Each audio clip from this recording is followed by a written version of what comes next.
Vilela, parabéns a todos os membros da Comissão de Constituição, Justiça e Cidadania. Tenho orgulho de estar integrando este colegiado, porque está protagonizando com maturidade científica um debate que interessa ao Brasil. Deputada Clarissa. Senhor presidente, quero parabenizar todos os expositores que vieram aqui hoje. Certamente foi uma grande oportunidade de aprendizado para todos nós. Uma pena que esse seminário tenha acontecido no meio de toda essa crise que o Brasil está vivendo e outros não tenham tido a oportunidade de participar desse momento com a gente, porque toda a comissão estava muito entusiasmada com esse seminário.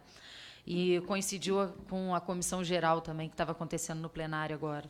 Mas, apenas para fazer algumas considerações aqui, colocadas pelo deputado Marcos Rogério, ele diz que a sociedade não pode ficar refém de um julgamento que pode ser prolongado. Mas quem pode ficar refém? Um réu? Que pode ser um inocente? Como disse aqui o defensor público, ele falou que, em 2 anos, 417 pessoas absolvidas, são 417 famílias. Olha o transtorno que isso causa na vida das pessoas. A restrição de liberdade, não apenas a restrição de liberdade, mas, muitas vezes, essas pessoas que são presas, elas perdem os seus empregos, têm toda a vida da sua família alterada, têm o seu nome exposto para toda a sociedade e ficam presas e, no final, são consideradas inocentes. Parece pouco, mas é a vida de 417 pessoas, apenas em 2 anos. Fora outros casos que ainda serão julgados, e quantas outras pessoas também serão inocentadas. Agora eu pergunto, quando isso acontece, deputado Marcos Rogério, que esse réu foi refém de um julgamento incorreto, quem vai reparar? Quem vai reparar essa incorreção? E ainda tem o fato aqui colocado pelo desembargador Rui Florence. Ele diz, e quando a primeira instância absolve e a segunda condena? Aí você prende uma pessoa, causa o caos na vida dessa pessoa. Onde é que isso vai ser reformado? E o pior, e agora eu falo de um caso que nós estamos vivenciando. Você imagina quando sequer a primeira ou segunda instância está te dando direito de que as suas testemunhas arroladas no seu processo sejam ouvidas, porque as testemunhas, elas são parte fundamental, inclusive, para formular provas. Você está dizendo, mas as provas, elas não são analisadas em última instância, elas param na segunda instância, mas tem gente prendendo sequer sem ouvir testemunha. Gente, a gente está falando de prisão. Ninguém está falando aqui em crimes graves que expõem a vida de outras pessoas ou que ameaçam a sociedade, porque em relação a isso, já está tudo pacificado. Em relação a isso, pode prender, está ameaçando a vida de alguém, é uma grave ameaça à sociedade, a lei já permite. A lei já permite a prisão nesses casos. Mas a gente está falando de restringir completamente a liberdade de alguém, de colocar na prisão, de expor essa pessoa a toda a sociedade, de causar um tumulto na vida da pessoa. Olha, eu vou falar aqui sobre o caso que a nossa família vivenciou, e eu espero, deputado Marcos Rogério, que nunca o senhor seja vítima de uma politização do judiciário, que nunca o senhor seja vítima de um juiz de primeira instância, como foi a minha família, que hoje, vejam os senhores, a delegada-chefe da Polícia Federal de Campos prestou um depoimento que a gente sequer tinha tomado conhecimento, só tomamos conhecimento agora 2 anos depois do fato ocorrido. Esse depoimento veio a público, contando tudo que foi feito pelo promotor, pelo juiz e pela delegacia da Polícia Federal de Campos. Uma politização extrema que aconteceu ali envolvendo todos os poderes, utilizando inclusive o aparelho estatal, onde a sentença assinada pelo juiz, disse a delegada-chefe da Polícia Federal, foi escrita por um delegado da Polícia Federal junto com um promotor, e saiu um carro da Polícia Federal para levar a sentença pronta para o juiz assinar na academia de ginástica, como se a sentença tivesse sido escrita por ele. Eu espero, deputado Marcos Rogério, que o senhor nunca seja vítima do que nós fomos. Eu espero, deputado Marcos Rogério, que o senhor jamais seja vítima do que nós vivenciamos quando o meu pai estava dentro de uma UTI coronariana de um hospital público. Hoje, todos sabem, o governo do Estado é nosso adversário, na época o governo municipal também era nosso adversário, e ele estava dentro de um hospital comandado por indicações políticas de adversários, portanto, um laudo médico totalmente isento. Ele ali com um laudo dizendo que ele tinha que fazer uma angioplastia. Só que, nesse momento, nós ali tínhamos solicitado que ele fosse transferido para um hospital privado, pelo único motivo de que ele poderia ser submetido mais rapidamente à angioplastia. O juiz não permitiu. Quando ele não permitiu, sabe o que aconteceu? Ele teve que entrar no sistema de regulação, porque ele estava no hospital público. E aí, a cirurgia que ele poderia fazer no dia seguinte no hospital privado, ele só poderia fazer cerca de 5 dias depois no hospital público. Sabe o que o juiz, na cabeça doentia dele, entendeu? Ah, ele está querendo protelar a ida dele para a prisão. Então, ele vai hoje mesmo. E deu uma liminar, mandando arrancá-lo de dentro da prisão. E a delegada-chefe da Polícia Federal, ela ainda conta isso no depoimento, que ela, como delegada, alertou: olha, dentro de um hospital, a autoridade não é policial, a autoridade é médica. Vocês não podem retirá-lo de lá sem o laudo médico.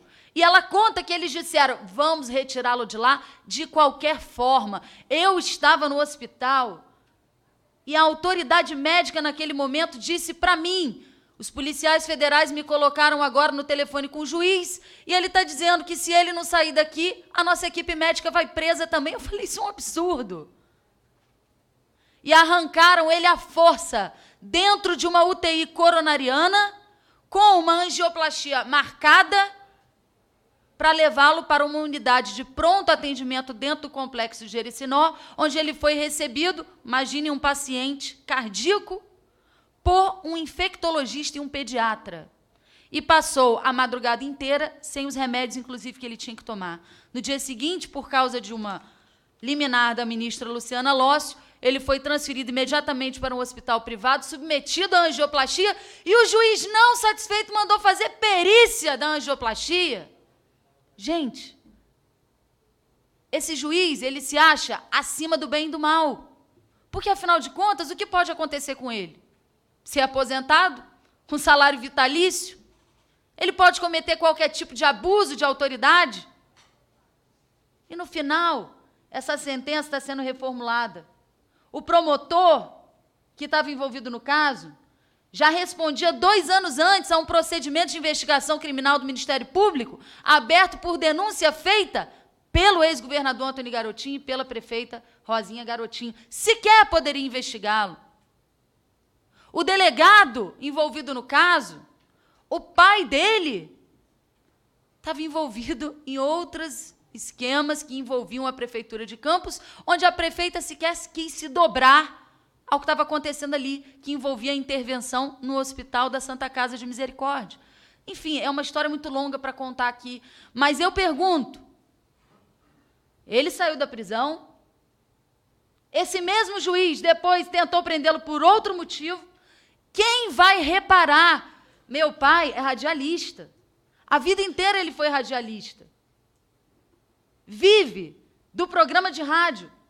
É um ex-governador que, diferente do governador Sérgio Cabral, que deixou de ser governador do Rio de Janeiro e nunca mais trabalhou na vida, vive do seu trabalho.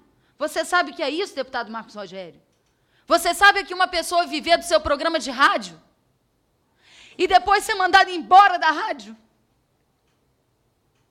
Eu tive que ajudar a pagar o aluguel da casa dos meus pais, porque eles vivem do trabalho deles. Não roubaram. Pode entrar na casa dele, não tem obra de arte, não comprou mansão, não comprou fazenda, não comprou lancha, não enriqueceu na vida pública. Eu espero que o senhor nunca seja vítima do que nós fomos. Porque esses 417, eu me coloco do lado deles.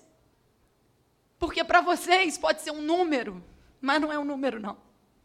É uma família inteira. Uma família inteira afetada. Uma família inteira exposta à opinião pública. Uma família inteira julgada, sendo taxado de bandidos. E, às vezes, essa mesma família tendo que contar com o auxílio dos seus filhos, dos seus amigos. Então, me desculpa, a gente não está falando aqui de crimes contra a vida, de nada disso. Isso a lei já prevê. Até parece que muitas vezes os tribunais de justiça também não são politizados. Você pega uma pessoa que denunciou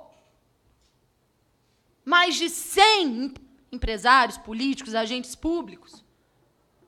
Quantas vezes dentro de casa eu falei para ele, pai, deixa isso de lado. Não denuncia ninguém, deixa a justiça cuidar disso. Eu fiz. Graças a Deus ele não foi covarde. Mas pagou a consequência. Ele e toda a família junto. Então, se há onde recorrer, se há justiça para reparar as injustiças, tem que ser dado esse direito. O réu não pode ser refém de um julgamento que vai destruir a sua vida, se ele ainda pode recorrer e provar a sua inocência. O direito de presunção de inocência ele tem que ser preservado. Ele tem que ser preservado. E se tem onde recorrer, ele tem que ter o direito de recorrer. Porque depois ninguém repara. Discurso bonito nenhum repara. Discurso moralista nenhum repara. As consequências que ficam na vida de uma pessoa, na vida de uma família, e a forma como o seu nome, principalmente quando se trata de alguém que tem vida pública, vai ficar escrito na história. Eu entendo essa sede da sociedade de querer justiça. Tem tanta coisa errada acontecendo no nosso país. Eu entendo. Mas, às vezes, nós que vivemos esse debate público diário, temos que ter a coragem de fazer um enfrentamento, porque nós não estamos falando só da gente, não, nós estamos falando de várias pessoas no Brasil inteiro que podem ser expostas ao que nós fomos expostos. E, às vezes, pessoas que não têm condição de se defender.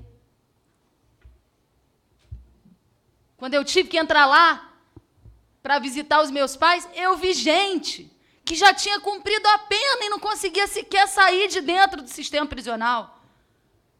Aliás, eu vi uma mulher, quando eu fui lá visitar minha mãe, que o caso dela não tinha sido ainda sequer julgado e o período de cumprimento da pena já tinha passado.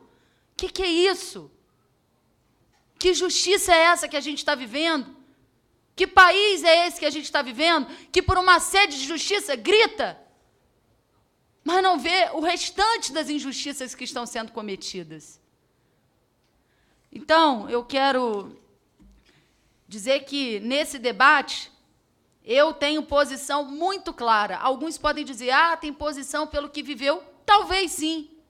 Porque talvez o que eu tenha vivido tenha me feito fazer uma reflexão e me colocar no lugar de tantas outras pessoas e de tantas outras famílias que também sofreram injustiça. E que também tem que ter o direito de se defender. E que também tem que ter o direito de recorrer. Então, desculpa se eu falei aqui de forma até um pouco emocionada, mas é que quando a gente vive essas coisas e quando a gente sente na pele a dor da injustiça, demora para isso curar. Demora para reparar, porque ninguém repara. O seu discurso aqui, para agradar a sociedade, não repara.